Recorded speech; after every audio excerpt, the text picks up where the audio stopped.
نحمده ونصلي ونسلم على رسوله الكريم أما بعد أعوذ بالله من الشيطان الرجيم بسم الله الرحمن الرحيم يا أيها الذين آمنوا لا تتخذوا اليهود والنصارى أولياء بعضهم أولياء بعض ومن يتولهم منكم فإنه منهم إن الله لا يهدي القوم الظالمين. وعن ابن عباس رضي الله تعالى عنهما قال قال رسول الله صلى الله عليه وسلم أول هذا الأمر نبوة ورحمة ثم يكون خلافة ورحمة ثم يكون ملكا ورحمة ثم يكون إمارة ورحمة ثم يتكادمون عليه تكادم الحمر فعليكم بالجهاد وإن أفضل جهادكم الرباط وإن أفضل رباطكم عسقلان أو كما قال عليه الصلاة والسلام. درود شریف. اللهم صل على سيدنا محمد وعلى آل سيدنا محمد. عزیز دوستوں بزرگوں،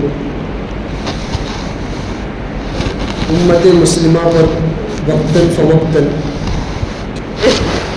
یہودی، نصرانی، مشرکین، ان لوگوں کی طرف سے حالات آتے رہتے ہیں، اور یہ حالات اس لیے آتے ہیں کہ امت مسلمہ اپنی غفلت کی نیند کو چھوڑ کر کچھ بیدار ہو جائے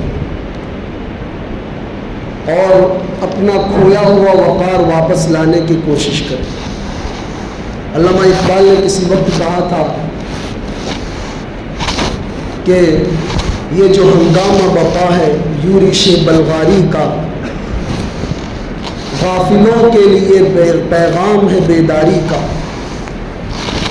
تو سمجھتا ہے یہ ساماں ہے دل آزاری کا، امتحان ہے تیرے ایثار کا خودداری کا. کیوں ہراساں ہے سہیل فرس اعدا سے، نور حق بجھ نہ سکے گا نفس اعدا سے. پورے شعر کا مطلب ہی یہی ہے کہ حالات جو آتے ہیں، حملے جو ہوتے ہیں، اور امت مسلمہ کے اوپر جو دل دہلانے والے واقعات پیش آتے ہیں، وہ اس لیے پیش آتے ہیں کہ امت بیدار ہوتی ہے، اور امت کا امتحان ہوتا ہے، خودداری کا امتحان ہوتا ہے. اور پھر آخر میں کہا کہ دشمنوں سے کچھ نہیں ہے، یریدون لیطفئوا نور اللہ، یہ لوگ اللہ کے نور کو بجھانا چاہتے ہیں، اور وہ بھی صرف اپنے منہ سے بھی افواہی، ایسا ہرگز نہیں ہوگا. واللہ متم نورہ ولو کرہ الکافرون، اللہ تعالیٰ اپنے نور کو مکمل کرنے والا ہے، 1000 مرتبہ کافر ناپسند کرے یہ ہو کر رہے. آج امت مسلمہ میں جس امت کے اوپر سب سے زیادہ حالات ہیں وہ ہے فلسطین کی امت، غزہ کی امت، کہ جن کے اوپر آج بارش سے بھی زیادہ تیز اور وزنی بم برسائے جا رہے ہیں. اور جو لوگ واقعات کی رپورٹنگ کر رہے ہیں انہوں نے یہاں تک لکھ دیا کہ ہیروشیما اور ناگاساکی کے اوپر جو بم گرائے گئے تھے، نیوکلیئر بم، اس سے بھی زیادہ بارود غزہ کی سرزمین پر گرایا جا چکا. مگر قربان جائیے اللہ کے بندے، آج بھی ثابت قدم ہے، مضبوط ہے، اور ان کے قدموں میں ذرہ بھر ڈگمگاہٹ نہیں ہے. میرے دوست، یہ وہ سرزمین ہے جس کو آباد کیا تھا کنعانی لوگ. حضرت یعقوب علیہ السلام نے، حضرت ابراہیم علیہ السلام نے اس سرزمین کو آباد کیا، اور انبیاء کا ایک لمبا سلسلہ ایسا چلا ہے جو فقط اور فقط فلسطین کی سرزمین پر مبعوث کیے گئے. اور ایک موقع تو ایسا آیا معراج کے وقت تمام انبیاء کو مسجد اقصیٰ کے اندر جمع کیا گیا، اور ان سب کی امامت خود نبی کریم صلی اللہ علیہ وسلم نے کروائی. وہیں سے معراج کا سفر شروع کروایا گیا، اور یہ وہ مسجد ہے جو دنیا کی دوسری مسجد سمجھی جاتی ہے.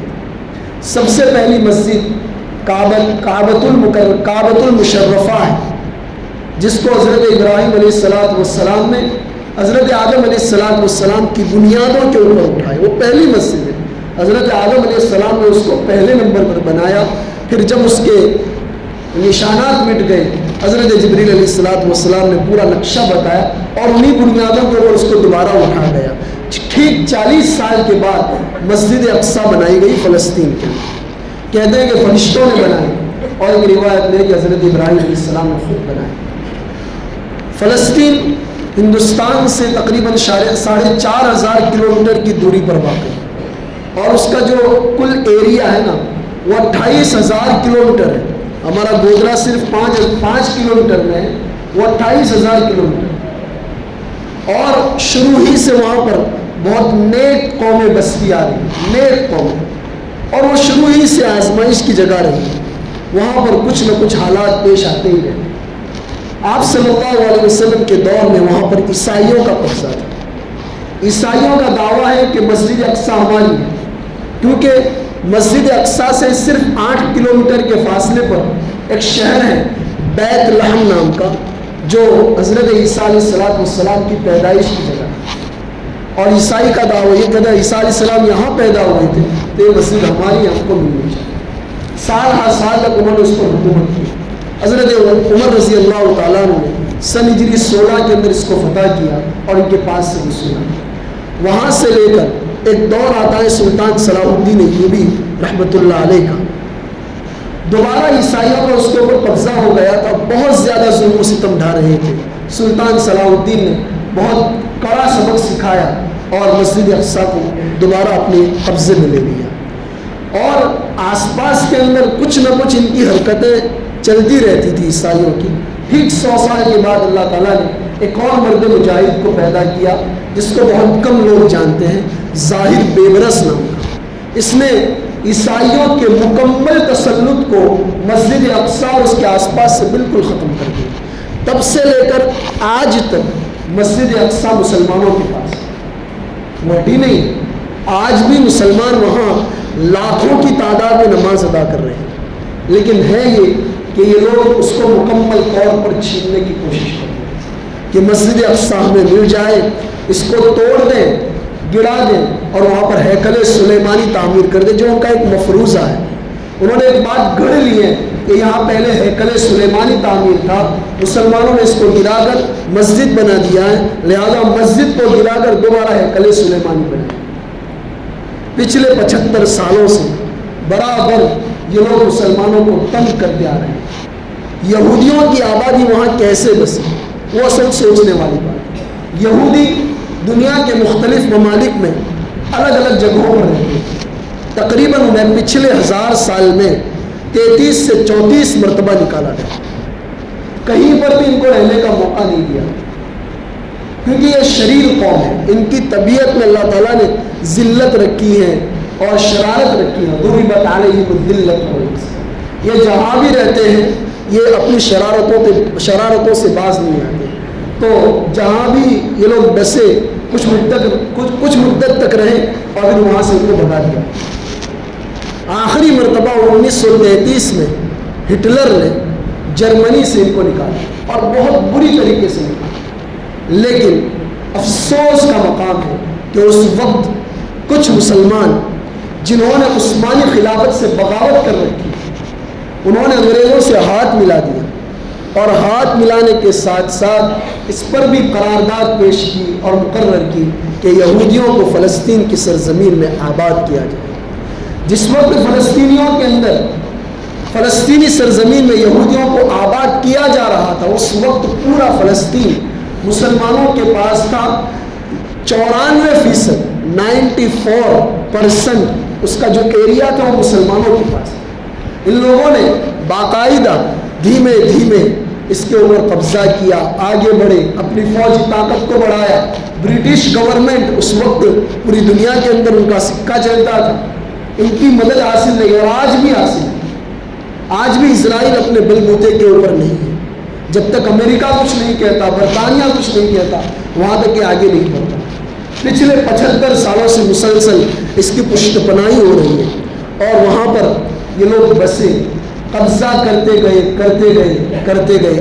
آج ایسا حال ہے کہ اسرائیلیوں کے پاس, یہودیوں کے پاس 84% زمین, پہلے 94% مسلمانوں کے پاس تھی, اب 84% کے یہ مالک ہے اور مسلمانوں کے پاس صرف اور صرف 16% زمین بچی ہے، اور وہ 16% بھی کیسی ہے؟ اس میں سے آدھا یعنی 8% اس طرف ہے اور 8% پورا اس طرف ہے، اور بیچ میں پورا اسرائیل بسا ہوا ہے۔ یہاں والے یہاں نہیں آ سکتے، یہاں والے وہاں نہیں جا سکتے۔ ایک کا نام ویسٹ بینک ہے اور دوسرے کا نام غزہ ہے، جہاں پر آج انسانیت کو شرما دینے والی تاریخ کی سخت ترین جنگ لڑی جاتی ہے، سخت ترین، مسلسل 6 مہینوں سے۔ آج اس کا شاید 193واں دن ہے، 200 دن مکمل ہونے کے آئے، ان پر مسلسل بم بم بم گرائے جا رہے ہیں، مارے جا رہے ہیں۔ شروعات غزہ والوں نے وہ کیوں کی تھی، وہ اصل سمجھنے والی بات ہے۔ ہمارے بہت سے نادان مسلمان بھائی ہیں جو بول رہے ہیں کہ بھائی کیا ضرورت تھی، جب تیاری نہیں تھی لڑنے کی اور پورے ساز و سامان نہیں تھے تو لڑنے کی کیا ضرورت تھی؟ تو وہاں پر وہ لوگ جو بیان دیتے ہیں اپنے روزانہ، ان کے بیان آتے ہیں، کچھ نہ کچھ آتے ہیں، تو انہوں نے کہا کہ ہمیں ایک سوئی بھی اگر لانی ہوتی تھی غزہ میں تو اسرائیل کی پرمیشن لینی پڑتی تھی۔ ہمارے پاس آزادی نام کی کوئی چیز نہیں، نہ ان کے پاس وہاں پر ہوائی اڈہ ہے، ایئرپورٹ نہیں ہے غزہ میں۔ 2005 میں وہاں پر جو ہوائی اڈہ تھا اس کو بموں سے اڑا دیا گیا۔ اب ان کو کہیں آنا جانا ہے، پڑھنے لکھنے کے لیے جانا ہے، کہیں پر بھی آ جا نہیں سکتے۔ ایسی قید، ایک کھلی قید ہے جہاں پر تقریباً 23 سے 25 لاکھ لوگ اپنی زندگی گزار رہے ہیں، اور تقریباً 250 کلومیٹر بلکہ 300 کلومیٹر سے اس کا مکمل اس کا ایریا ہے، پورا سمندر کے کنارے یہ شہر بسا ہوا ہے۔ اس شہر کے آس پاس ایک شہر بسا ہوا ہے اسقلان نام کا، جس کو آج کی زبان میں ایشکون کہا جاتا ہے۔ احادیث مبارکہ کے اندر اس سرزمین کے جو فضائل بیان ہوئے وہ میں آپ کو سنانا چاہتا ہوں کہ یہ لوگ جو آج جنگ لڑ رہے ہیں، چھوٹی موٹی جنگ نہیں ہے، تاریخ کی مقدس، پاکیزہ اور خوبصورت ترین جنگ لڑ رہے ہیں۔ اس سرزمین کے بارے میں اللہ کے رسول صلی اللہ علیہ وسلم نے ارشاد فرمایا کہ اللہ تعالیٰ نے اسلام کی شروعات، ویسے شروعات تو آدم علیہ السلام سے ہوئی ہے، لیکن اس کی دوبارہ، جس کو نشأت ثانیہ کہتے ہیں، مجھ سے اللہ تعالیٰ نے کی ہے۔ اس اسلام کی شروعات نبوت سے ہوگی، ہر جگہ نبوت کا سکہ چلے گا۔ جب نبوت ختم ہوگی اس کے بعد اللہ تبارک و تعالیٰ خلافت کا دور لائے گا۔ چنانچہ خلافت راشدہ آئی، حضرت ابو بکر، حضرت عمر، حضرت عثمان، حضرت علی، ان کے بعد حضرت عمر بن عبدالعزیز وغیرہ بہت سارے خلفاء آئے اور انہوں نے حکومتیں کی، اور یہ بھی رحمت کا ذریعہ ہے۔ تیسرے نمبر پر ان لوگوں کے بعد امیر آئے گا، خلافت ختم ہوگی، امارت آئے گی، اور وہ بھی مسلمانوں کے لیے رحمت کا ذریعہ ہوگی، اور جہاں پر بھی امارت کا سکہ چلے گا وہاں پر رحمت ہوگی۔ اور اس کے بعد فرمایا ثم یتقادمون علیہ تقادم الحمر، کہ جب امارت ختم ہوگی اس کے بعد ڈکٹیٹرشپ آئے گی، لوگ اپنی اپنی حکومتیں لے کر بیٹھ جائیں گے اور کوئی کسی کے اوپر رحم کھانے کے لیے تیار نہیں ہوگا۔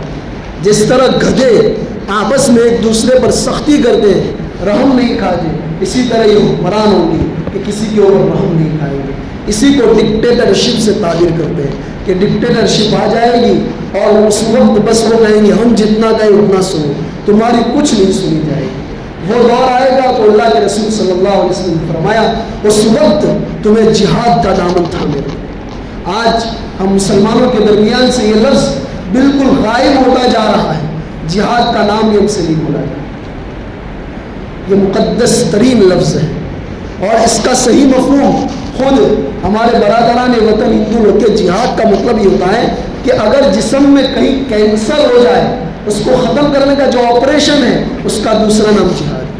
کہ معاشرے کے اندر اور کمیونٹی کے اندر جو فسادی عنصر ہوتا ہے، جو لوگوں کو صحیح طریقے سے جینے نہیں دیتا، عورتوں کے حقوق پامال کرتا ہے، بچوں کے حقوق پامال کرتا ہے اور راہداریوں کے حقوق کو پامال کرتا ہے، ان لوگوں کو سیدھا کرنے کے واسطے، اللہ کے کلمے کو بلند کرنے کے واسطے اللہ تبارک و تعالیٰ نے جہاد کو فرض کیا۔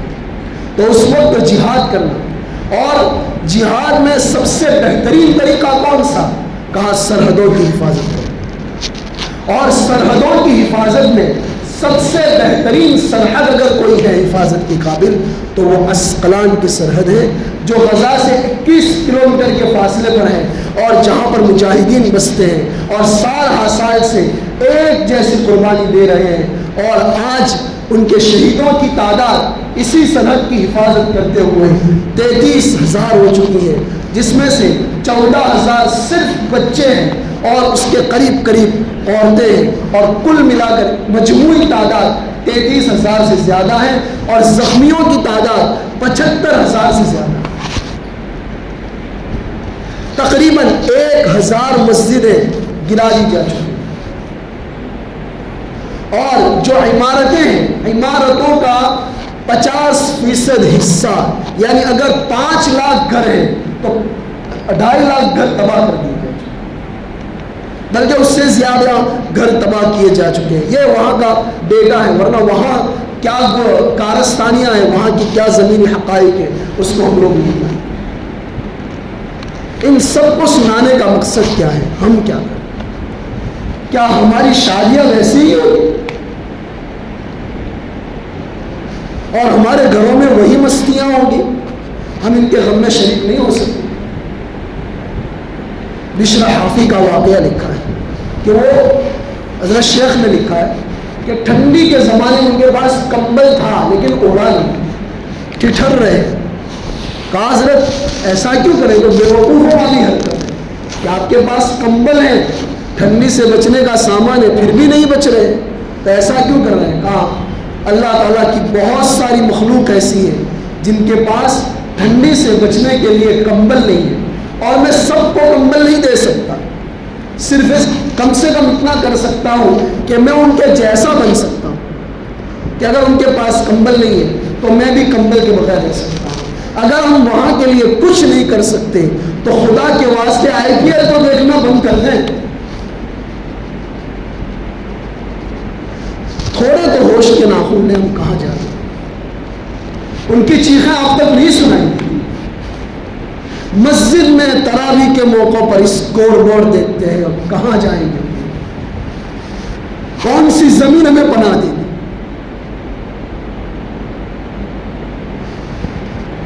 باہر چوراہوں پر دیکھو، ہمارے بچوں کے ہاتھ میں وہی PUBG کھیلتے ہیں۔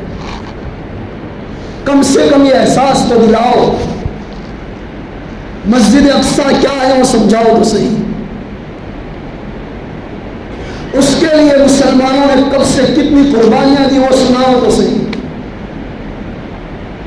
کب تک غفلت میں رہے؟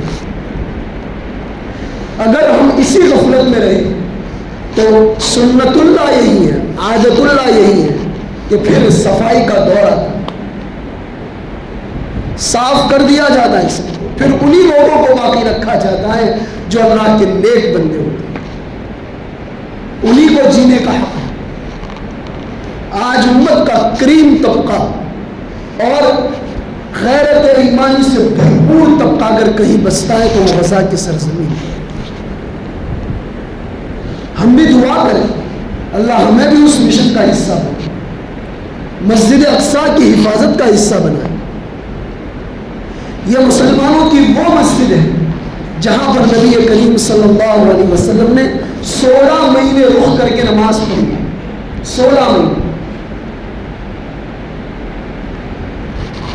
پہلا قبلہ اس کو کہا گیا۔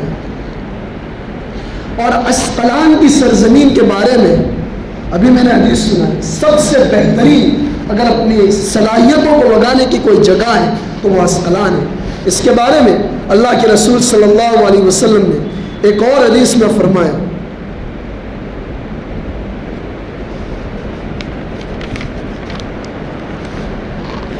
عسقلان احد العروسین، عسقلان وہ جگہ ہے جو دلہن کی طرح ہے، وہاں پر سے اللہ تعالیٰ کل قیامت کے دن 70,000 لوگوں کو ایسا اٹھائے گا کہ ان کا کوئی حساب کتاب نہیں ہوگا،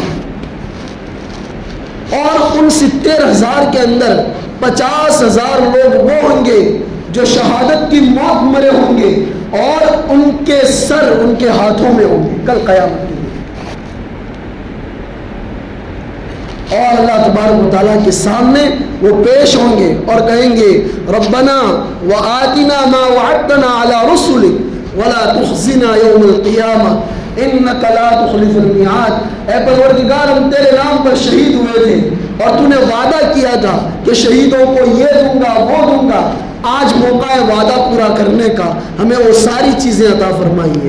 اللہ سے مانگیں گے اس کو، اللہ تبارک و تعالیٰ ان کو دیں گے، اور جنت کی ایک نہر ہے نہر البیضہ، اس میں ان کو غسل دیا جائے گا، اور پھر یہ لوگ وہ ہوں گے جن کو اسپیشل پرمیشن ہوگی، وہ کسی بھی جنت میں گھومنا چاہیں گے گھوم سکیں گے۔ یہ محض باتیں نہیں ہیں، اس فضیلت کو حاصل کرنے کے لیے شہیدوں نے اور غازیوں نے اپنی پوری جوانی لگا دی،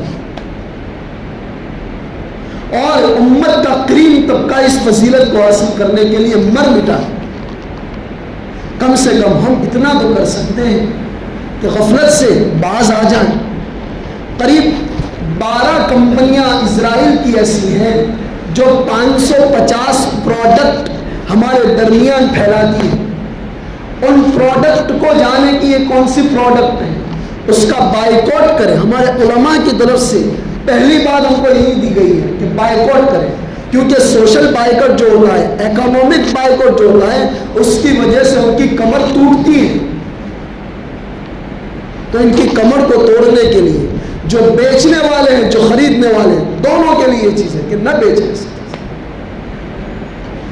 اسی طرح ہم دعا کریں کہ اللہ تبارک و تعالیٰ ان کے اوپر سے حالات کو ختم فرمائے۔ اور دعا یہ نہیں کہ ہاتھ اٹھائے گھنٹوں اللہ کے سامنے رہو، کم سے کم آدھا گھنٹہ ان کے واسطے الگ کر لیں اور اللہ سے دعا مانگے کہ اللہ ان کی آزمائش کرے۔ وقت بہت زیادہ ہو رہا ہے اور بھی بہت ساری باتیں ہیں۔ اللہ تبارک و تعالیٰ ہم سب کو ان لوگوں کی محبت عطا فرمائے اور ان کی مدد کے لیے ہم کو منتخب فرمائے اور ہمیں باز آنے کی توفیق عطا فرمائے۔ آخر میں ایک عربی کلام ہے جو مجاہدین سے وہیں سے ظاہر ہوا تھا کہ بہت سے لوگوں کو اپنی عبادتوں کے اوپر فخر ہوتا ہے اور عبادت کو سب کچھ سمجھتے ہیں۔ جیسے عرب ممالک ہیں، وہ کچھ نہیں کر رہے ہیں تو ان کو میدان جہاد میں سے باقاعدہ ان کو پیغام دیا، یا عابد الحرمین لو ابصرتنا لعلمت انک بالعبادت تلعب من کان یخضب خطه بدموعه فنحورنا بدمائنا تتخذب۔ اے حرم کے عبادت گزارو، اگر تم غزہ کی سرزمین پر آ جاؤ، ہماری حالت دیکھ لو تو آپ کو یوں لگے گا کہ ہم تو عبادت سے کھلواڑ کر رہے ہیں، ہماری عبادت ہے کوئی عبادت نہیں ہے۔ وہاں پر کوئی تو وہ ہے جو خضاب لگاتا ہے، مہندی رچاتا ہے، اور ہمارے یہاں مہندی رچائے دیکھیں اتنے اتنے ہاتھ رچاتے ہیں اور کوئی احساس نہیں، نمازیں ضائع کر دیتے ہیں۔ وہاں پر ہمارے بچے مر رہے ہیں، کٹ رہے ہیں۔ من کان یخضب خده بدموعه، بہت سے تو وہ ہیں جو رو رو کر اپنے رخساروں کو اور گالوں کو تر کرتے ہیں اور اس کا خضاب کرتے ہیں۔ فنحورنا بدمائنا تتخذب، ہمارے سینے، ہمارے بدن، ہمارے خون سے اور ہمارے خون کے پاکیزہ قطروں سے خضاب پا رہے ہیں۔ ہم جو مہندی لگا رہے ہیں ہمارے خون سے لگا رہے ہیں۔ یہ باتیں وہاں سے آ رہی ہیں، اتنے خطرناک حالات ہیں۔